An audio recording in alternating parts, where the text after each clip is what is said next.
नमस्कार, मी Anushree Karandikar. Talk time या कार्यक्रमामध्ये तुमचं सगळ्यांचं अगदी मनापासून स्वागत. टॉक टाइममध्ये आजचा जो आपला विषय आहे तो म्हणजे मूळव्याध, भगंदर, फिशर आणि त्यावरती लेझर उपचार. आणि या विषयावर मार्गदर्शन करण्याकरता आत्ता आपल्यासोबत आहेत डॉक्टर प्रवीण नारायण सहावे सर. डॉक्टर, कार्यक्रमात तुमचं अगदी मनापासून स्वागत. नमस्कार. नमस्कार. नमस्कार. तर प्रेक्षक, आजचा विषय तुमच्या लक्षात आला असेल. आजचा जो विषय तो म्हणजे भगंदर, मूळव्याध, फिशर म्हणजेच गुदद्वारातील जे विविध आजार आहेत त्याच्यावरती नेमके लेझर उपचार कसे यशस्वी ठरतायत, नेमके ते कशा प्रकारे करायचे, त्याचे रिझल्ट्स कशा प्रकारे आहेत, या संपूर्ण अनुषंगाने आपल्याला डॉक्टर सहावे मार्गदर्शन करणार आहेत. त्याआधी आपण डॉक्टरांची थोडक्यात ओळख करून घेऊया. आपल्यासोबत आहेत डॉक्टर प्रवीण सहावे सर. ते स्वतः MS असून विदेशात मूळव्याधीवरील प्रशिक्षित असे भारतीय डॉक्टर आहेत. त्याचबरोबर त्यांना अनेक पुरस्कारांनी आतापर्यंत सन्मानित करण्यात आले. त्यापैकी काही सांगायचे झाले तर best piles laser surgeon of Maharashtra, best Ayurveda surgeon of India, brand ambassador of beam in India हा चीनकडून पुरस्कृत असा त्यांचा पुरस्कार आहे. त्याचबरोबर राष्ट्रीय झिरो माईल पुरस्कार 2018, Times health care achiever 2018 Mumbai, Punyashlok Ahilyadevi पुरस्कार 2018 पुणे, अहिल्यारत्न पुरस्कार 2018 पुणे. त्याचबरोबर माननीय मुख्यमंत्री यांच्याकडून 2018 मध्ये महामित्र पुरस्कार मुंबईमध्ये त्यांना मिळाला होता.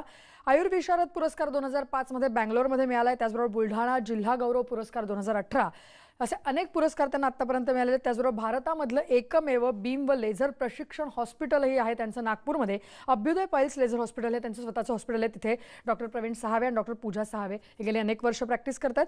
त्याचबरोबर सर्जन ऑफ इंडिया 2016 हाही पुरस्कार त्यांना मिळालेला असून डॉक्टर पूजा सहावे यांचं मूळव्याध, भगंदर, फिशर यावर बीम लेझर उपचार हे ISO प्रमाणित असं हे सेंटर आहे. त्यामुळे प्रेक्षक, आजचा जो विषय तो पुन्हा एकदा समजून घ्या. आजचा विषय तो म्हणजे मूळव्याध, भगंदर, फिशर आणि त्यावरती लेझर उपचार. नेमका विषय काय आहे आपण समजून घेऊया. आपण थेट डॉक्टरांकडे जाणार आहोत आणि आजच्या विषयाला सुरुवात करणार आहोत. डॉक्टर, आपण जसं आज म्हणतोय की मूळव्याध असेल, फिशर, पाइल्स असेल, या सगळ्यावरती आपण लेझर उपचारांवरती बोलणारच आहोत. उपचारांकडे येण्या अगोदर आपण थोडंसं मूळव्याध म्हणजे त्याचं नेमकं काय आहे, त्याची लक्षणं काय असू शकतात, हे थोडंसं प्रेक्षकांना सुरुवातीला समजावून सांगू शकतो का?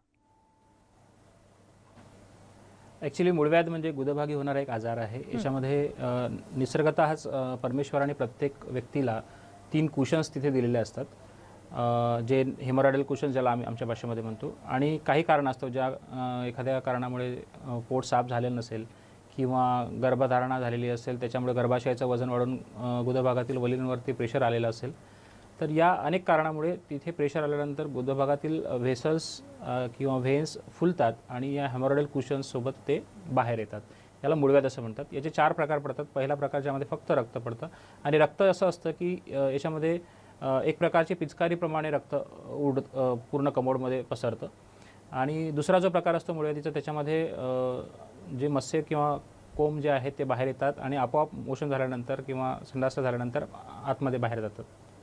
आणि तिसरा जो प्रकार आहे, जे मत्स्य बाहेर आलेले असतात त्याला हाताने आतमध्ये ढकलावं लागतं. आणि चौथा प्रकार ज्याच्यामध्ये नेहमीसाठी मत्स्य बाहेर असतात. तर या मूळव्याधीचं जी तपासणी आहे ते विशिष्ट दुर्बिणीद्वारे आम्ही करतो. त्याला व्हिडिओ रेक्टोस्कोपी असे म्हणतात. त्याच्यामध्ये आपल्याला कुठली स्टेज आहे, कुठला प्रकार आहे, त्यानुसार कुठली ट्रीटमेंट करायची आहे ते आपण ठरवतो.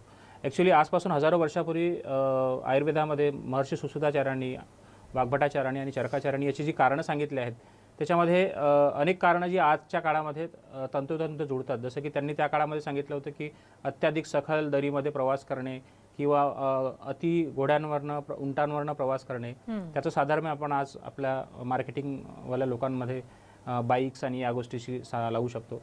आणि दुसरं असं सांगितलं होतं कारण की उंच सखल दऱ्यांमध्ये प्रवास करत असताना जे काही कपडे आहेत तिथे वारंवार फ्रिक्शन होणे, हे सुद्धा कारण त्या आजपासून हजारो वर्षापूर्वी सांगितलं होतं. तर त्या कारणाचं साधारण आपण आजकालचे जे टाईट कपडे आहेत त्यांच्याशी आपण लावू शकतो. आणि आम्हाला आमच्या दैनंदिन OPDमध्ये बघायला जे पेशंट्स मिळतात त्या लोकांमध्ये ही सगळी कारणे आम्हाला आजकाल पाहायला मिळतात. आणि या कारणापासून वाचण्यासाठी आपल्याला आपली जी दिनचर्या आहे ती व्यवस्थित आयुर्वेदाप्रमाणे ठेवणं हे आवश्यक आहे. नक्की, जसं आपण म्हटलं तसं मूळव्याध म्हणजे काय आपण एक्झॅक्टली सांगितलं. आपण गुदद्वारातले इतरही आजार आज बघतोय, तर त्याविषयी मला तुम्हाला विचारायचं की मग मूळव्याध आपण बघितला, परंतु फिशर म्हणजे नेमकं काय, त्याची लक्षणं काय आहेत? कारण लोकांना बऱ्याच वेळेला कळत नाही नेमकं की आपल्याला मूळव्याध झालाय, फिशर झालाय, काय झालंय. तर त्या दृष्टिकोनातून काय सांगाल? ॲक्च्युली गुदभागी होणारा कुठलाही आजार म्हणजे लोकांना मूळव्याध एवढंच माहिती असतं. गुदभागी होणारे 30 ते 40 प्रकारचे आजार असतात. त्यापैकी फिशर म्हणजे कुठल्याही कारणामुळे कडक संडासला झाली तर तिथे चिरा पडतो आणि त्याच्यामुळे तिथे ती जागा जी आहे ती छोटी होते आणि तिथल्या मांसपेशी आकुंचित पावतात आणि तिथे फिशर तयार होतात. फिशरचे मुख्यतः 2 प्रकार असतात. एक ॲक्यूट प्रकार असतो, ज्याला ॲक्यूट फिशर म्हणतात, जो नेमका आता काही दिवसापासून झालेला असतो. जसं की 2 दिवस कडक संडासला झाल्यामुळे तिसऱ्या दिवशी चौथ्या दिवशी जो त्रास होतो त्याला ॲक्यूट फिशर असं म्हणतात. याच्यामध्ये वेदना खूप असतात, रक्तस्राव हे संडासला लागून रक्त जातं आणि वेदना तीव्र असल्यामुळे पेशंट ह्या सहन करू शकत नाही. आणि क्रोनिक फिशर जे आहे ते काही वर्षे पेशंटला हा आजार कमी जास्त प्रमाणात होत असतो. आणि तिथे एक sentinel piles, sentinel means to hide म्हणजे टू लपवणे, तिथे एक प्रकारचा असा एक मस्सा तयार होतो जो की त्या फिशरला लपवतो आणि बाहेरच्या भागाला असा काहीतरी कोंब किंवा मस्सा जाणवल्यासारखा वाटतो. तर हा क्रोनिक फिशर आहे.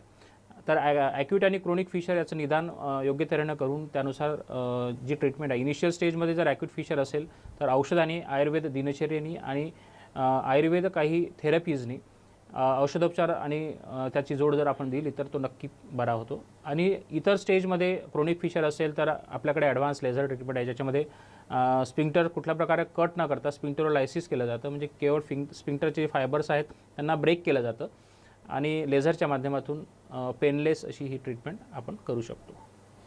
नक्की. आणि त्यापुढे जसं आपण म्हटलं तसं डॉक्टर की गुदद्वारातले अनेक आजार आहेत, त्यापैकी नंतरचा एक आजार तो म्हणजे भगंदर. आता भगंदर म्हणजे काय, त्याचे काही प्रकार आहेत का आणि मग त्याचे उपचार साधारण कशा प्रकारे केले जातात? ॲक्च्युली भगंदर म्हणजे गुदभागी होणारा एक प्रकारचा फोडा किंवा फुंसी, ज्याला आपण कधी चिरा देऊन बाहेर नाही काढला तर तो पस गुदमार्गामध्ये पसरतो. तर याचे स्पेसिफिक आणि नॉन स्पेसिफिक असे 2 कारणं असतात.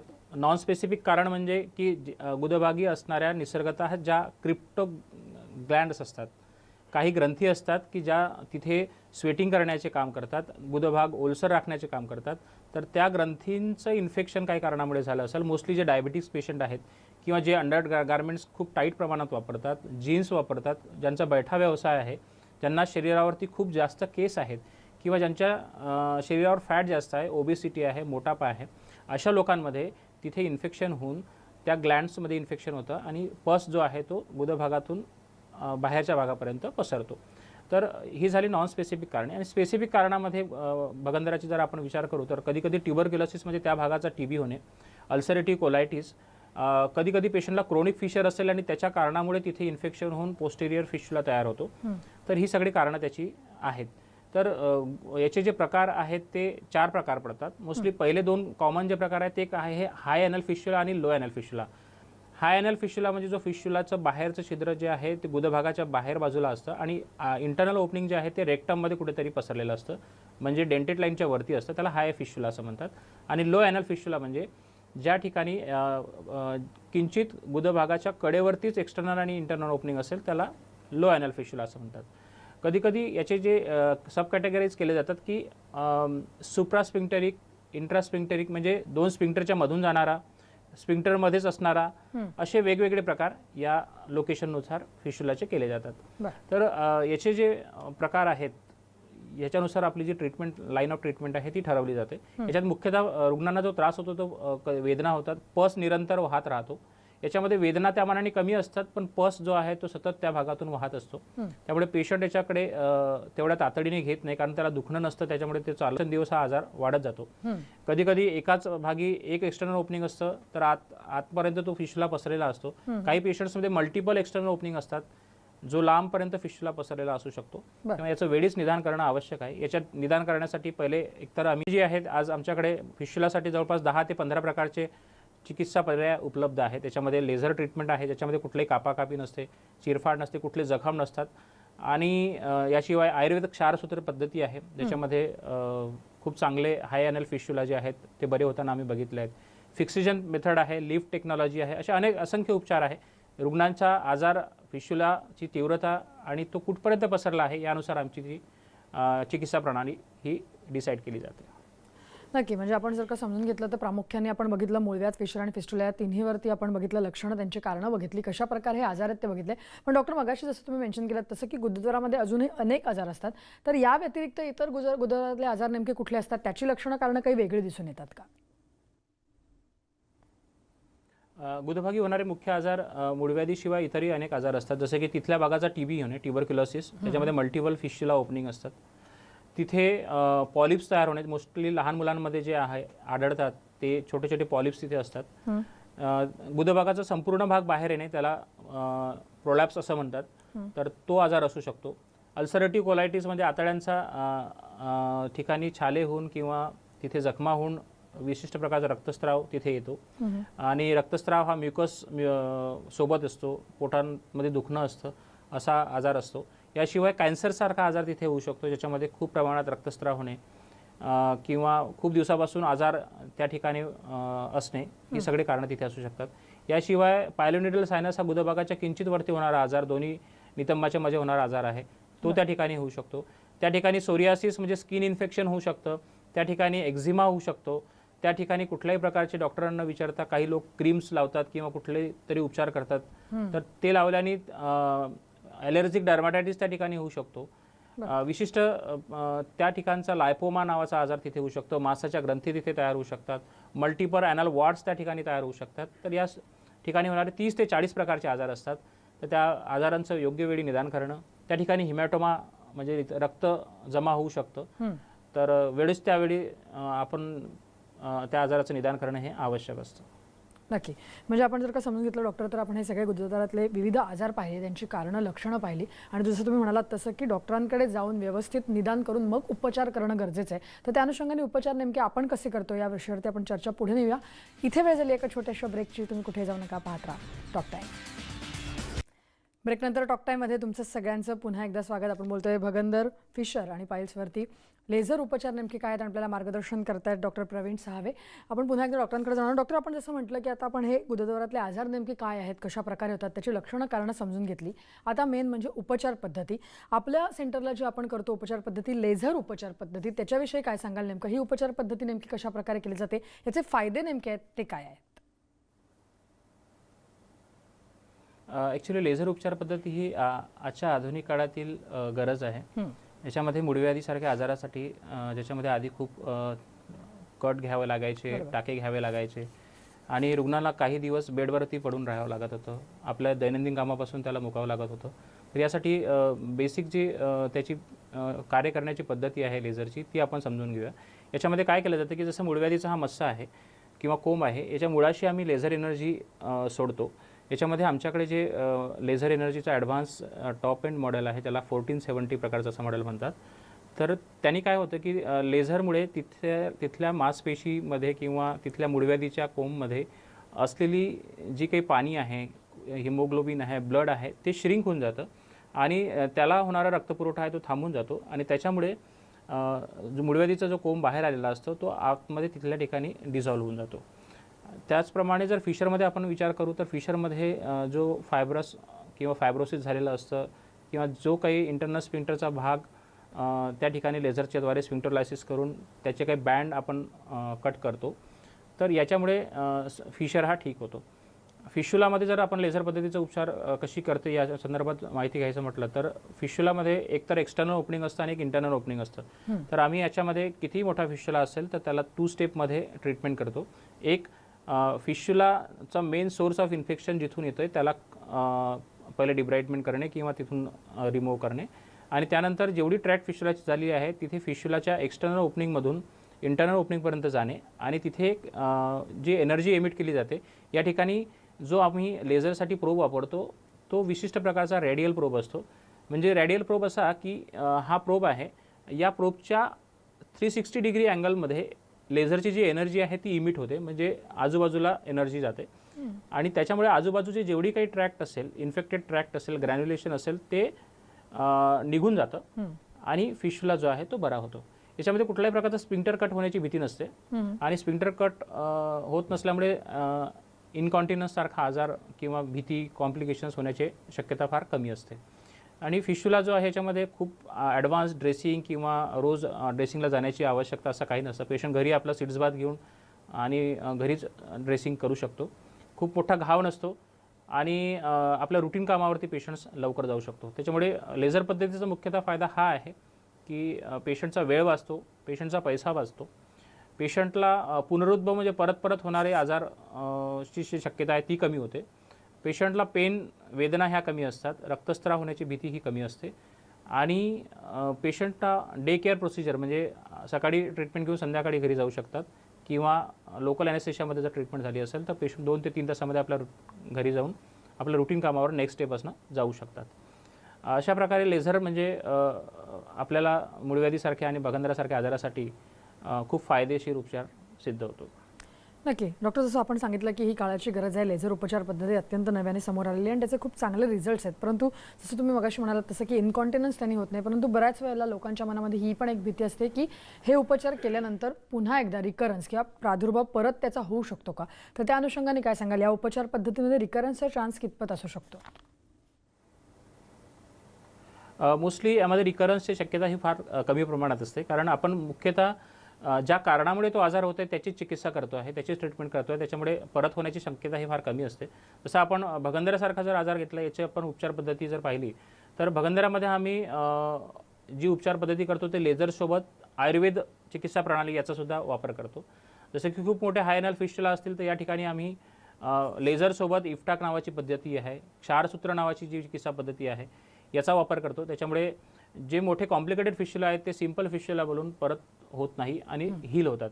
आमच्याकडे आम्ही बघितलं आहे की 7 ते 8 एक्सटर्नल ओपनिंग असणारे फिस्टुला असतील, वारंवार 2 ते 3 वेळा ऑपरेशन झालेले पेशंट्स असतील, त्या पेशंट्सला सुद्धा चांगल्या प्रकारे लेझर्स आणि आयुर्वेद कॉम्बिनेशन याचा फायदा होतो. मूळव्याधीमध्ये सुद्धा आम्ही लेझर चिकित्सासोबत आमची आयुर्वेद संशोधित औषधांची किट आम्ही त्यांना देतो, जेणेकरून आपण जी आता शारीरिक विकृती जी तयार झालेली आहे, जी पॅथॉलॉजिकल विकृती तयार झालेली आहे ती लेझरने तर ट्रीट केली आहे, पण ती परत होऊ नये यासाठी पुनरुद्भव चिकित्सा म्हणून आयुर्वेद चिकित्सा पद्धतीचा आम्ही अवलंब करतो. त्याच्यामुळे परत होण्याचे आजार हे प्रमाण आमच्याकडे कमी होतं, कारण आम्ही आयुर्वेद आणि आधुनिक लेझर तंत्रज्ञान याचा आम्ही दोघांचा संगम करून चिकित्सा पद्धती उपयुक्त करतो. कारण आयुर्वेदामध्ये शुश्रुताचार्यांनी म्हटलंच आहे की एकम शास्त्रम न अधियानो न विद्यात शास्त्र निश्चय. कारण एकाच शास्त्राचा अभ्यास असू नये, अनेक शास्त्राचा अभ्यास करावा, तेव्हा श्रेष्ठ चिकित्सक होता येईल. आणि आमच्या आयुर्वेदाचा आणि आधुनिक शास्त्राचा दोघांचा फायदा जर आमच्या रुग्णांना होत असेल तर यासाठी समाधान आम्हाला दुसरं कुठलं नाही. नक्कीच, जसं तुम्ही म्हणालात तसं की दोन्हीचा आपण संगम करतो आणि त्याच्यामुळे जे आहे ते त्याचा रुग्णांना जास्त चांगल्या प्रकारे फायदा होतो, कारण त्यांना जो रिझल्ट्स आहेत ते खूप चांगल्या प्रकारे मिळतात. डॉक्टरांनी जसं उल्लेख केला तसं आयुर्वेदामधली क्षारचिकित्सा नेमकी काय आहे तीही समजून घेऊ आणि चर्चा पुढे नेणार आहोत. परंतु इथे वेळ झाली एका छोट्याशा ब्रेकची. तुम्ही कुठेही जाऊ नका, पाहत राहा टॉक टाईम. ब्रेकनंतर टॉक टाईममध्ये तुमचं सगळ्यांचं पुन्हा एकदा स्वागत. आपण बोलतोय मूळव्याध, भगंदर आणि फिशरवर लेझर उपचार आणि आपल्याला मार्गदर्शन करतात डॉक्टर प्रवीण साहवे. आपण पुन्हा एकदा डॉक्टरांकडे जाऊया. डॉक्टर, आपण जसं लेझर उपचार समजून घेतले, जसं तुम्ही मगाशी उल्लेख केलात की आम्ही आयुर्वेदामधल्या सुद्धा चिकित्सा वापरतो, तर त्यामधली क्षारकर्म किंवा क्षारसूत्र चिकित्सा नेमकी काय आहे, त्याचा फायदा जो आहे तो रुग्णांना कशा प्रकारे अजूनही होतोय? आयुर्वेद क्षारसूत्र चिकित्सा पद्धती जी आहे ती आजपासून हजारो वर्षापूर्वी विकसित केलेली पद्धती आहे. याच्यामध्ये काय केलं जातं की मूळव्याधीचे जे काही मत्स्य आहेत किंवा कोंब आहेत त्यांना विशिष्ट प्रकारचे क्षार लावला जातो, त्याच्यामुळे ते तिथे आपोआप श्रिंक होऊन गळून जातात आणि याच्यामध्ये कुठल्या प्रकारचं चिरखाड किंवा कट करण्याची आवश्यकता नसते. आणि याच्यामध्ये इंटरनल हिमोरॉइड्स असतील किंवा काही प्रमाणात प्रोलॅप्स असेल अशा पाईल्सला सुद्धा ही चिकित्सा केली जाते. आणि याच्यामध्ये पेशंटला पोस्ट ऑपरेटिव्ह जे डिस्कम्फर्ट आहे किंवा त्रास आहे हा पण नसतो. आणि फिशुलामध्ये जी चिकित्सा पद्धती वापरली जाते त्यामध्ये आयुर्वेदिक क्षारसूत्र पद्धती आहे. याच्यामध्ये आम्ही काय करतो की एक विशिष्ट प्रकारचा आयुर्वेद मेडिकेटेड सेटॉन असतो, ज्याला विशिष्ट प्रकारच्या औषधांची भावना दिली जाते. वेगवेगळे आयुर्वेदीय क्षारसूत्र आजकाल आपण चिकित्सेमध्ये वापरतो, तेव्हा मुख्यतः अपमार्ग क्षार असेल, हरिद्रा असेल म्हणजे हळद असेल आणि स्नुही क्षीर असेल, या तिन्ही द्रव्यांच्या भावना देऊन एक विशिष्ट प्रकारचा क्षारसूत्र तयार केला जातो. त्याला अल्ट्राव्हायोलेट रेजमध्ये ठेवलं जातं आणि त्यानंतर तो चिकित्सेमध्ये वापरला जातो. याच्यामध्ये फिशुला कितीही मोठा असेल तर त्यामध्ये आयुर्वेद क्षारसूत्र चिकित्सा पद्धतीने तो पूर्णपणे बरा होऊ शकतो. आणि परत होणारे जे फिशुलाचे आजार आहे, ज्यांनी फिशुलासाठी खूप वेळा ऑपरेशन केलेलं आहे असे पेशंट्स असतील त्या लोकांना आयुर्वेद क्षारसूत्र चिकित्सा पद्धतीने निश्चितच चांगल्या प्रकारे लाभ होऊ शकतो. यामध्ये कुठल्या प्रकारे ॲडमिट होण्याची आवश्यकता नसते, कुठल्याही प्रकारे रोज रेसिंगला येण्याची आवश्यकता नाही आणि परत याच्यामध्ये कॉन्टिन्युअन्स किंवा इनकॉन्टिन्युअन्स किंवा तिथल्या मांसपेशीचं नियंत्रण जाण्याची भीती नसते. तेव्हा आयुर्वेदिक क्षारसूत्र चिकित्सा पद्धती ही भगंदरासाठी, फिशुलासाठी ही अतिशय चांगली उपचार पद्धती आहे. याचा वापर आम्ही पायलोनेटल सायनस जे परत आजार होतात त्याच्यामध्ये पायलोनेटल सायनसची ट्रॅक्ट आम्ही काढून त्या ठिकाणी लेझरसोबतच आयुर्वेद क्षारकर्म म्हणजे तिथे क्षार लावला जातो किंवा क्षारसूत्र चिकित्सा पद्धती ह्या दोघांचं कॉम्बिनेशन केल्यानंतर परत हा आजार होण्याची शक्यता ही फार कमी असते. कारण फिश्युला किंवा पायलोनेटल सायनस यासाठी उपलब्ध चिकित्सा पद्धती किंवा सर्जिकल ऑप्शन्स हे पुष्कळ आहेत, परंतु प्रत्येक सर्जिकल ऑप्शन्सचे मेरिट्स डिमेरिट्स असतात. तर त्यापेक्षा आयुर्वेदिक चिकित्सा पद्धती जी आहे, आयुर्वेद क्षारसूत्र चिकित्सा पद्धती जी आहे ती पूर्णतः सुरक्षित आहे आणि त्याच्यामध्ये परत तो आजार होण्याची शक्यता ही फार कमी असते. नक्की. आणि जसं आपण म्हणतो तसं की आपलं जे सेंटर आहे नागपूरला, अभ्युदय पायल्स लेझर सेंटर जे आहे, तिथे नेमकी शिबिरं चालतात. त्या शिबिरांबद्दल प्रेक्षकांना काय सांगाल? आमच्याकडे दर महिन्याला 1 ते 5 तारखेच्या दरम्यान लेझर उपचारामध्ये 50% सूट असते. समाजातील काही असा विशिष्ट वर्ग असतो की ज्या लोकांना ही चिकित्सा महागडी चिकित्सा पद्धती असेल तर त्याचा फायदा घेता यावा यासाठी हा आम्ही उपक्रम राबवला आहे. त्यासोबतच आता पुढच्या महिन्यामध्ये जागतिक महिला दिवस येतो आहे. त्यानिमित्त पूर्ण महिनाभर आमच्या इथे महिलांसाठी लेझर उपचारामध्ये 50% सूट आम्ही देत असतो. याचं 8 मार्चला रितसर जे ओपनिंग आहे ते डॉक्टर पूजा साहावे हे बघतात आणि या माध्यमातून आम्ही समाजातील लोकांना हे जगातील ॲडव्हान्स तंत्रज्ञान असेल किंवा आयुर्वेदातील जे काही ज्ञान असेल किंवा ज्ञान असेल ते लोकांपर्यंत पोहोचावं, त्यांचा आजार बरा व्हावा यासाठी आमचा हा प्रयत्न सुरू असतो. आमच्याकडे लेझर उपचारासाठी किंवा लेझर ट्रेनिंगसाठी काही डॉक्टर्स पूर्ण भारतभरातून येत असतात, ज्यांना आम्ही ट्रेनिंग देऊन समाजापर्यंत हे जे ज्ञान आहे हे लोकांपर्यंत पोहोचण्यासाठी किंवा ही चिकित्सा पद्धती पोहोचण्यासाठी आम्ही प्रयत्न करत असतो. कारण शेवटी ज्ञानाबद्दल संस्कृतमध्ये खूप छान उल्लेख आहे. ज्ञानाबद्दल किंवा एज्युकेशनबद्दल असं म्हटलं आहे की न चौर्यहार्यम न राजहार्यम न भातृभाज्यम न च भारकरी व्यये कृते विद्याधनम सर्वधनम श्रेष्ठम. म्हणजे तुमचं ज्ञान हे कोणी चोरून घेऊन जाऊ शकत नाही. तुमचं ज्ञान कुठलं राज्य हे वाटून घेऊ शकत नाही. तुमचं ज्ञान हे तुमच्या बंधू किंवा आपसात नातेवाईकांमध्ये वाटणी होऊ शकत नाही. तुमचं ज्ञान हे कधी तुम्हाला अवजड होऊ शकत नाही. तुमचं ज्ञान तुम्ही जे लोकांना जितकं द्याल तितकं ते वाढेल, वृद्धिंगत होईल. कारण विद्याधन हे सर्वश्रेष्ठ धन आहे आणि आमच्या गुरुवरांच्या आशीर्वादाने आम्ही हा उपक्रम करतो आहे. नक्की.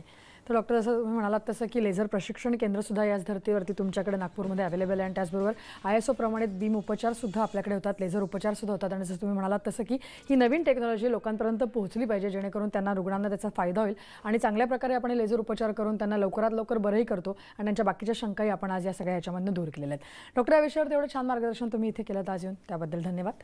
नमस्कार.